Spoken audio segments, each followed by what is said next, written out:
Hello, happy Aquarius season. I'm going to share some downloads about Aquarius season this year and some of the things we can expect to come through and how we can prepare. And reflecting on the physical geometry of Aquarius right now and just remembering that those stars are relative to our position are behind the sun for the next 28-day cycle. So when we feel the sun, it's like in the context of that starlight, even though we can't see the stars during the day. And during this season, there's here in North America, it's the middle of winter. There's this kind of ancestral association with this time of year as being the middle of winter and potentially having to really draw on inner strength in the face of dwindling resources. Of course, in our modern times, there's different associations with this time of year, namely being this kind of like post-holiday period. Aquarius season, the season of breaking rules, and usually during Aquarius season, everyone has broken their New Year's resolutions by this time.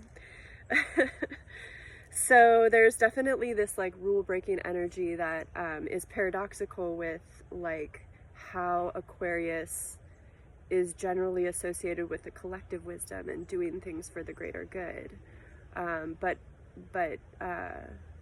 yeah, so it's like this humanitarian sign associated with doing good works and charity. But it's also about the paradox in it is that in order to have a collective, we all have to be our true individual selves. And so we have to be aware or mindful of our weirdness and our difference and like what makes us stand out. And only by being true to that can we have a harmonious collective. So there's this paradox between individualism and I don't want to say communism, but like collectivism, where you, in order to have you need diversity in order to have harmony in nature. So Aquarius really shines light on this paradox and encourages us to not only like be our weird individual self, but to also allow the collective to receive that individual and, you know, finding your place, your true place by being true to yourself. Because it's like we can't have we can't have a society where everyone is average or everyone is normal, because then everybody would be doing the same thing. So we have to be weird.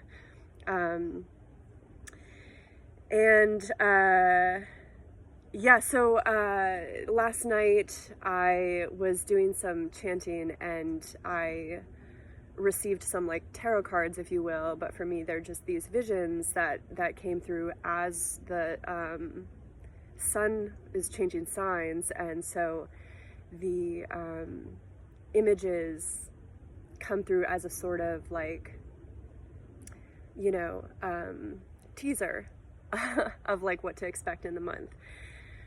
So I don't remember all of it. A lot of it I can't remember, but there were two that I remember that I feel like are interesting to think about this Aquarius season. So the first one being a snake that was wrapping itself around a tree trunk, kind of like the tree behind me. And in the image, the tree was made of, it was like gold on the inside, and then the like bark of the tree was this like crusting of citrine crystal, so like an amber colored crystal. And the snake was weaving its way around and moving upwards. And so it was making this kind of like helix pattern that was indicative of a DNA structure. And there were like moments where like the top of the tree kind of like transformed into DNA. So the image, the message that came through with the image was basically that there are a very detailed order to things. And so kind of like in the act of copying DNA, there's this like very precise, like these proteins come together, then these ones, then these ones. And this process just, it's so redundant, and it happens in our bodies like billions and billions of times over our lifetime. And by having this detailed order to things at this level, it like how many implications there is to that, and how much we do that's dependent on that. So yeah, in terms of the unfolding of the season of Aquarius, the way this image speaks to me about this upcoming month, and thinking of the theme of Aquarius, is basically how these kind of like mundane but like ritual things that we do in order to order our life creates really expansive possibilities at the level of the collective that we might not be aware of. So having that focus on caring for the individual self, and allowing, not only sticking to like the individual rituals and doing things in particular order, but trusting that like the things that are happening in life and in society are also following a particular order. And a lot of it, you know, just like the content of this video is at this high level, way above my cells reproducing DNA, so are there realities that are built on top of our rituals that are so far beyond us that we don't really know how what we're doing is contributing to the greater collective. So then the second image that I received that was just so incredibly beautiful was the image of two swans coming together to touch their noses together and their body together. And so the swans, the shape of their bodies together make a heart, right? Each swan neck is kind of like one side of the heart, and they had their noses touching. And there was this kind of like resonance around their heart chakra.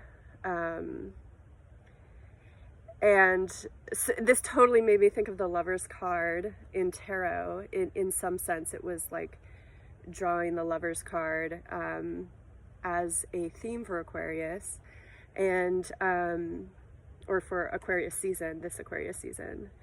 And of course, Valentine's Day is an Aquarius season. So yeah, there were a couple messages that came through. One was, it was like this message, like, of course I'm here, of course I'm here, of course I'm here. So it was like the coming together of the swans had this energy of like a long time coming kind of love, or like this love that's like always been there, and there's this like realization of it. And we entered this Aquarius season with a Saturn-Venus conjunction, and so I feel like the really that kind of sets the tone for this upcoming Valentine's Day as being a reconnection of some kind, and something that has been routine, you know, so it's not necessarily surprising, is this like return of long-term love. And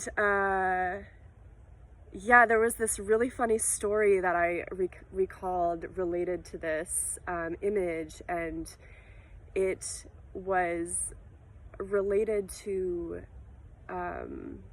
it's kind of related to the topics of celibacy and polyamory. And there was a Zen monk who somebody asked him about celibacy and his vows of celibacy and why he took that path. And his response was, well, if I'm going to love everybody equally, then either I have to be extremely promiscuous or I have to be celibate. And I thought that was just such a funny answer. And it taps into the Aquarian energy in this sense of like loving everybody and this sense of equality in the community, and as well as like just this paradox of living alone and living together on this earth. We're all alone and together all the time. So, happy Aquarius season, and hope you have fun.